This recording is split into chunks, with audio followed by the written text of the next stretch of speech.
They tell you to feel more, but you remember what happened the last time you did. You showed your softness, and they sunk their teeth in it. You let them see your heart, and they buried a blade in its quietest part.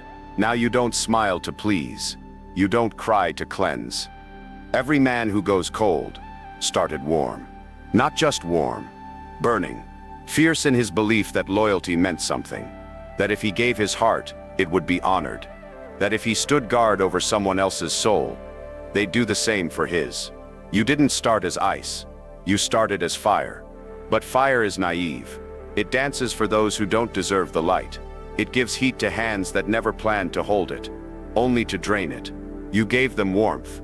They gave you frostbite and betrayal. It never marched in like a soldier.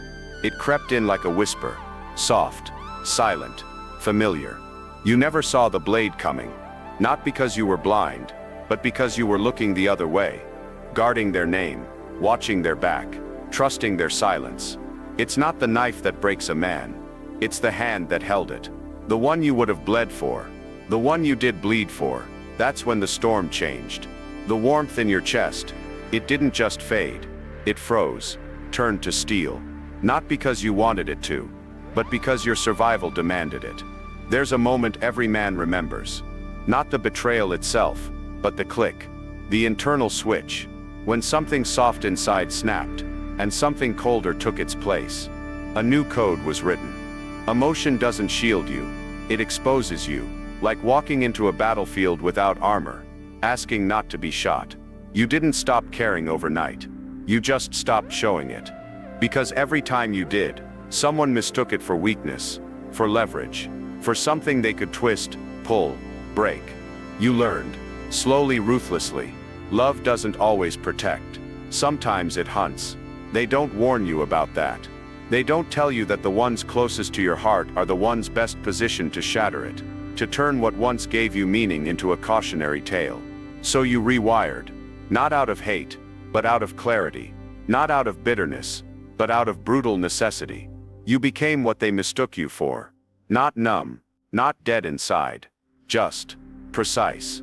Now every move is measured, every word, intentional, every bond, tested before it's trusted. And most aren't trusted. Some say it's loneliness, but there's a difference between being alone and being in control. You chose silence over noise. You chose strategy over sentiment. You chose to build a life where no one else holds the blade. And yet, somewhere in the ashes of your past, a question lingers. What did they lose when they lost you? Do they even know? It doesn't matter, because now you understand. A man forged by betrayal doesn't seek warmth anymore. He becomes the fire and the frost. He learns to walk alone, not as punishment, but as power. He trades comfort for clarity, attachment for advantage, and in the silence of the cold, he sharpens. You didn't go cold by accident. You became a weapon by design. Because in a world that punishes softness, precision is mercy, and silence is strength. The day they betrayed you, they didn't just lose your loyalty, they created your legend. Every man who has walked through fire learns to treasure silence. After the betrayal, after the warmth dies and the ash settles, noise becomes dangerous. Emotion becomes a liability, and silence becomes your sword. You stop explaining, because the ones who deserve to know you never needed the words, and the ones who demand your voice the most, are usually the ones who deserve it the least. You stop leaking truth into people who are only thirsty for leverage. You stop giving your mind to crowds that only know how to twist it. You speak less, not because you lack thoughts, but because you've grown disciplined enough to protect them. Every sentence becomes a scalpel, every word, a choice. You don't speak to be heard anymore. You speak only to shift the room, to pierce, to plant seeds that echo after you're gone. You learn to sit in silence, and let it do the talking. Silence is not absence, it is strategy. It sharpens your vision, reveals who can handle stillness, and who needs noise to feel alive. It pulls the truth out of people, not because you force it, but because they can't stand the weight of their own voice echoing back at them. A man of silence watches. He studies. He lets the room fumble and show its cards. He doesn't rush. Because every time you react emotionally, you surrender control, and you've already given that away once. Never again, so you build a new code. A darker one. A smarter one. The 3-second rule. Simple. Ruthless. Effective. When the pressure hits, when someone tries to get under your skin, you do not flinch. You do not react. You do not explain. You wait. 3 seconds of silence. Let it burn. Let them feel it. Let them scramble to fill the void. That's when you see the truth. That's when you decide. Strike or disappear. Those who cannot handle your silence were never strong enough to handle your presence. A cold man isn't emotionless. He is governed. He feels deeply. But he lets those feelings report to him, not rule him. He is a commander of his own storm. A wolf that does not howl unless there's blood in the wind. People confuse silence with weakness. They think the loudest one is the leader. They don't understand. The quietest man in the room is not lost. He's calculating. He's tracking, weighing, stacking the odds in his favor. And when he moves, he does not miss. You don't have to raise your voice to raise your value. You don't have to react to reclaim your power. Silence builds pressure. It builds presence. It builds command. Speak when it is time to strike. Until then, observe. Because a man who cannot sit in silence will never own the room. And a man who leaks emotion is a man being watched, not feared. So you hold the line. You clench the words behind your teeth. You give nothing for free. Not your thoughts, not your pain, not your validation. They can guess what you're thinking. Let them circle shadows while you prepare your next move. This is the discipline of the cold. This is the art of staying still while others flinch. And when the time comes, you'll move once, with precision, with finality. Because in a world drunk on noise, silence is king, and the man who masters it, rules. They'll tell you that numbness is weakness. That if you can't feel, you're broken, disconnected, damaged. But they've never stood where you've stood. They've never stared into the chaos with eyes wide open, breathing in every betrayal, every scream, every storm, and survived. You didn't go numb because you stopped feeling. You went numb because you felt everything too much, too deep, too often, until feeling itself became a threat. There's a kind of silence that doesn't come from emptiness, but from overload. From a nervous system burnt by the voltage of 1,000 failures, 1,000 betrayals, 1,000 moments where your heart screamed, and no one answered. So you learned, not to cry louder, not to beg for understanding, but to shut it down. Not out of weakness, but out of cold, calculated survival. You didn't lose your soul. You wrapped it in iron. You buried it behind layers of discipline and stillness, because the world proved it would only take your softness and weaponize it. You see, numbness isn't the absence of feeling. It's the presence of control. It's choosing clarity over chaos, focus over fire, warrior logic over wounded reaction. People who feel everything can be destroyed by anything. You chose not to be one of them. So you built a chamber inside. Steel walls. No windows. Just memory, observation, and silence. From the outside, you seem disconnected. Hard to read. Harder to move. But inside that chamber, there's fire. There's the moment they lied to your face. The moment she turned her back. The moment you realized your loyalty was currency, and you'd been robbed. It's all still there. It fuels you. It sharpens your eye, tightens your grip, keeps your blade steady. Because you don't feel less. You feel so deeply, it paralyzed you. So you chose numbness over collapse, discipline over disaster. This world isn't built for the deeply feeling man. It eats him. Uses his heart like leverage. Turns his emotions into liabilities. But the numb man, he cannot be manipulated. He doesn't chase validation. He doesn't beg to be understood. He watches, waits, moves with intention, speaks with precision. Because when a numb man finally decides to act, it's not impulse, it's not drama, it's not confusion. It's war. And war isn't fought with tears. It's fought with calculation, patience, and the kind of stillness that unnerves weaker men. You didn't choose numbness because you're weak. You chose it because you're dangerous when awakened. And the world wasn't ready for that version of you. So you buried it. Not forever. Just until the right moment. The world confuses quiet with hollow. But the wolves know. Silence is the most alert form of presence. Stillness is the preparation before the strike. And numbness. Numbness is not the absence of feeling. It's the mastery of it. When you stopped trying to feel better and started building better. That's when everything changed. So let them keep talking. Let them wonder if you care. Let them call you cold. You know the truth. You're not broken. You're forged. And you didn't lose yourself. You protected him. You became the guardian of the man beneath the flame. Because sometimes, to carry the fire, you have to walk through it, without blinking. Power does something to a man. Not the loud kind. Not the desperate scramble for attention that most mistake for strength. But real power. The kind that is felt in a room without being announced. The kind that speaks less, and watches more. It isolates. And that isolation isn't a punishment. It's proof. Because once you rise, once you start carrying more than just your own weight, you realize something brutal. No one's coming to lift the load with you. They'll cheer for the crown, but they won't touch the burden. People love the symbol. They don't understand the cost. Real strength. It's not built in crowds. It's not born in applause. It's forged in exile. In the moments where no one claps, no one checks in, and no one cares. The crown is heavy for a reason. Not because it's made of gold, but because it's made of responsibility, of sacrifice, of decisions that no one else wants to make. And most days, you don't talk about it. Not because you don't want to, but because there's no one built to understand it. What could you say that wouldn't be mistaken for complaint, for weakness, for arrogance? So you stay quiet, you keep moving, you bleed behind the armor, you break in private and rebuild in silence. That's the tax. That's the weight no one sees.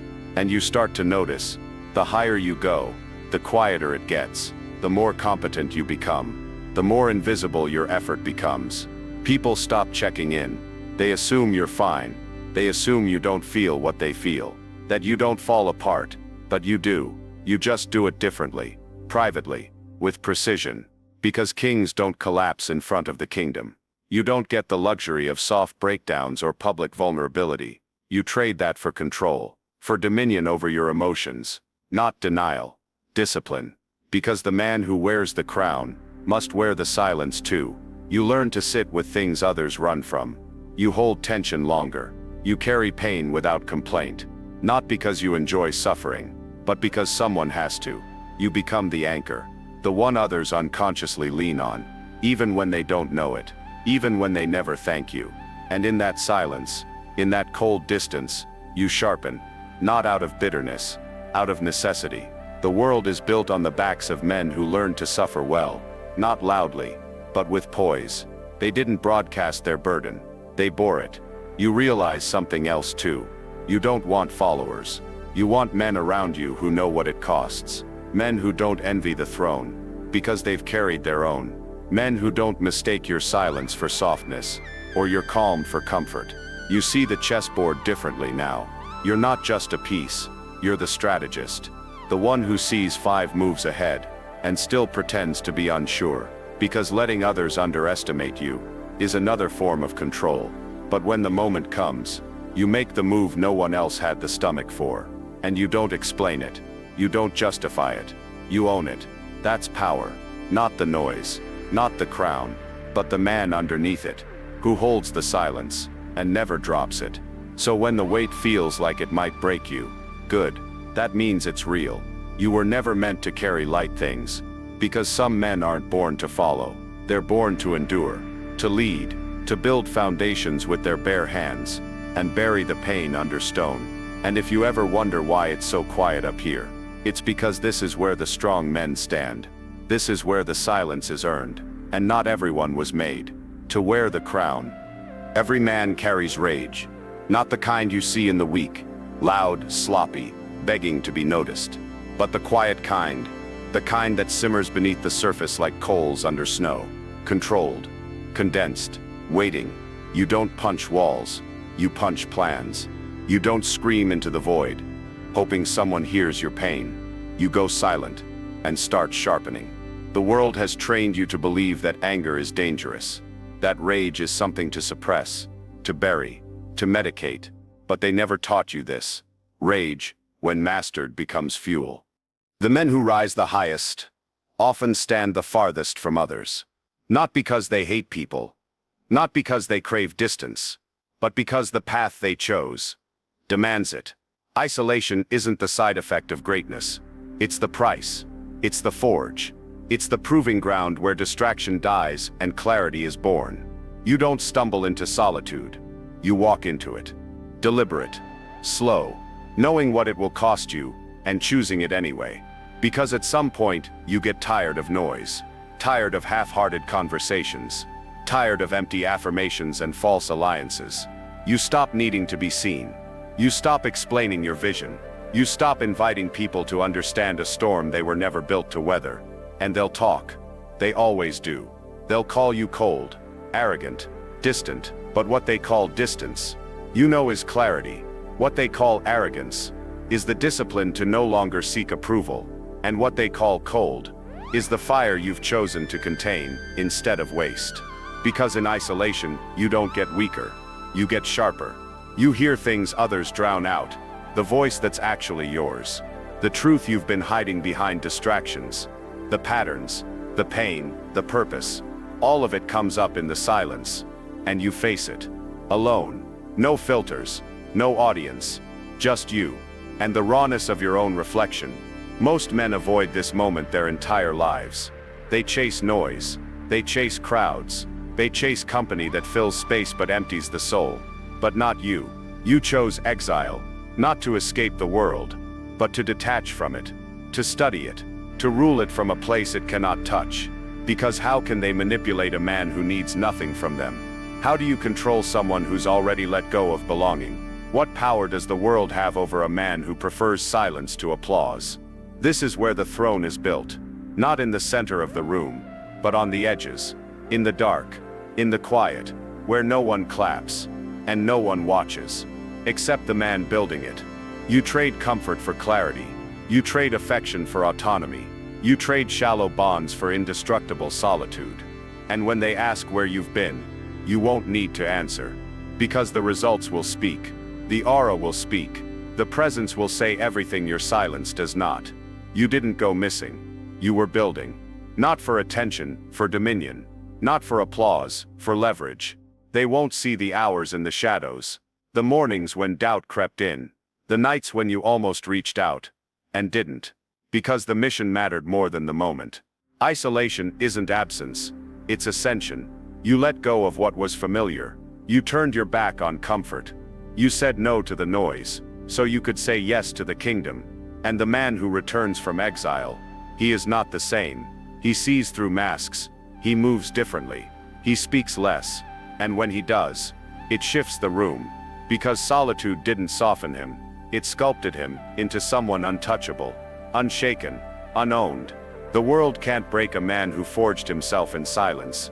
So when they say you changed, they're right. You're no longer theirs. You never were. You belong to the storm that shaped you, to the silence that raised you, to the throne you built alone. Emotion is not your enemy. It never was. But until now it ruled you, like a storm with no center. It dragged you by the throat, pulled you into fights you didn't choose, made you speak before you were ready, made you break before you were finished building. You thought you had to kill it, smother the fire, shut it down. That numbness was strength. That feeling less meant falling less. But that was the boy thinking, the boy who feared his own reflection, the boy who mistook surrender for control. You don't kill emotion. You command it, like a general commands fire. Not recklessly, but tactically. Not to destroy everything, but to burn exactly what needs to go. This is emotional authority, the final level, where pain becomes architecture, fear becomes a map, love becomes a chess move, and hate becomes your engine. Cold men don't feel less. They feel, precisely, with direction. With discipline. You think you're strong because you don't cry. But real strength isn't in denial. It's in deployment. You cry when it's time. You bleed when you decide. You let it move through you. not around you, because the feelings don't make you weak. Reacting blindly to them does. So the question becomes, when the storm hits your chest, when your throat tightens, when your hands want to shake, what do? You pause, you breathe, you override. The emotional override drill. Simple, ruthless. One question: does this feeling serve the man I'm becoming, or the boy I was? If it serves the boy, let it pass, let it die, like the version of you that used to flinch. But if it serves the man, harness it, channel it, ride it like a war horse straight through the fire. Because now you don't run from the heat, you guide it. That's the difference between emotional detachment and emotional dominance. You used to be reactive, now you're selective.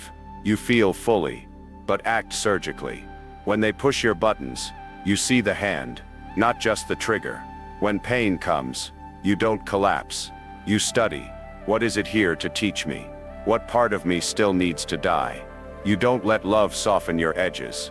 You let it clarify your direction. You don't let anger consume your vision. You use it to laser through distractions. And when fear shows up, you don't run. You nod. It means the mission matters. It means you're alive. It means you're not playing small. The world has lied to men, told them emotions make them irrational, weak, unstable. But the truth: emotion is the sharpest blade in your arsenal. If you learn to wield it, because the strongest men don't lack emotion, they lead it, like a wolf pack, like a war council. Each feeling is a soldier, reporting to a commander who does not flinch. You think you need less feeling. You don't. You need more precision. It's not about becoming colder. It's about becoming cleaner. Every emotion, a message. Every surge, a signal. Every ache, a weapon waiting to be named. And when you master that, you don't just walk through storms. You walk with them. You become the eye, still, powerful, unshaken. And when the world tries to pull you back into old chaos, old noise, old wounds, you don't fight it. You outgrow it. Because now, you are no longer the boy reacting to the world. You are the man rewriting it.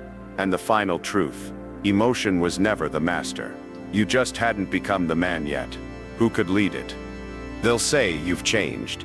That you used to be warmer. That you used to laugh more. Feel more. Break more. They'll say you went cold.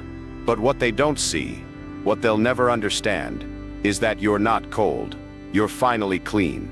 There was a time you tried to be everything for everyone. A time when your emotions ran wild. When your loyalty outpaced your logic. When you thought loving hard would shield you. And that vulnerability meant strength. But the world didn't clap for your softness. It punished it, used it, tested it until it broke. So you burned, through the lies, through the illusions, through the parts of yourself that begged to be liked, to be chosen, to be understood.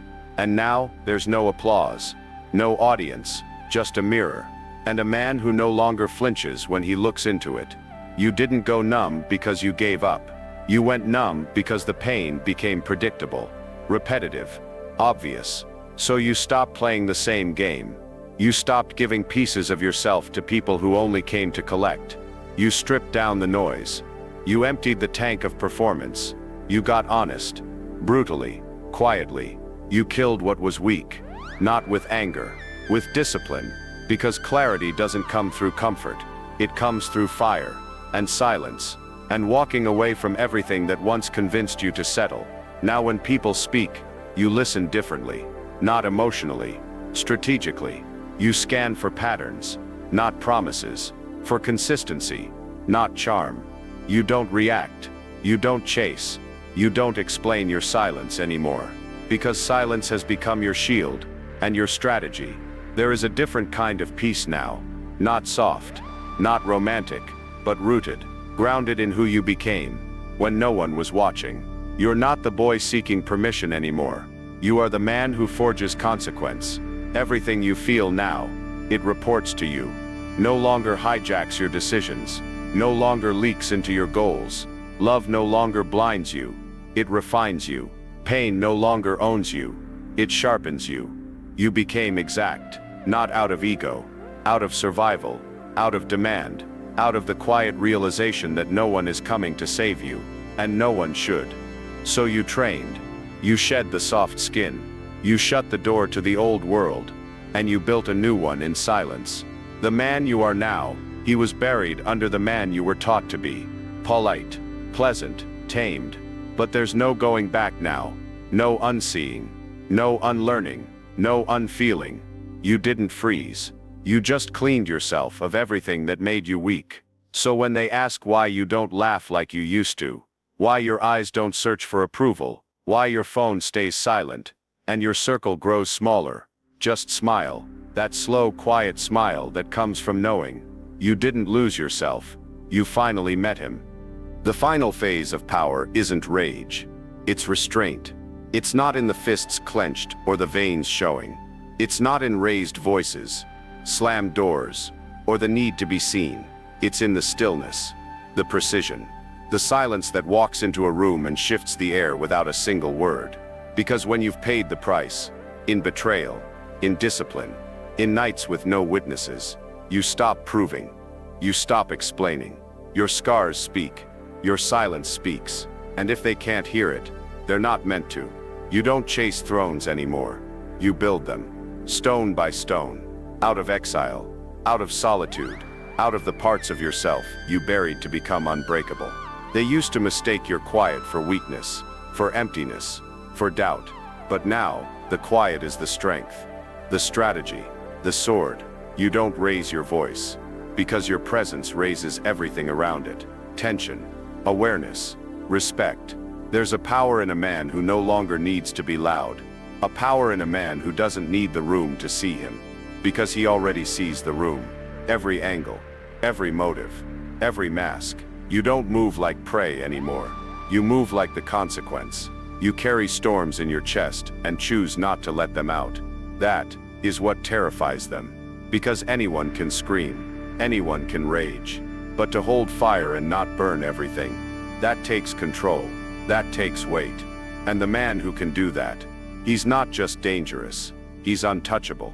You've learned to wait, to let others talk themselves into mistakes, to let the world think it knows you while you're 10 moves ahead. That's the game now. You're not in it to be liked. You're not in it to be invited. You are the invitation. The loudest man in the room needs the crowd.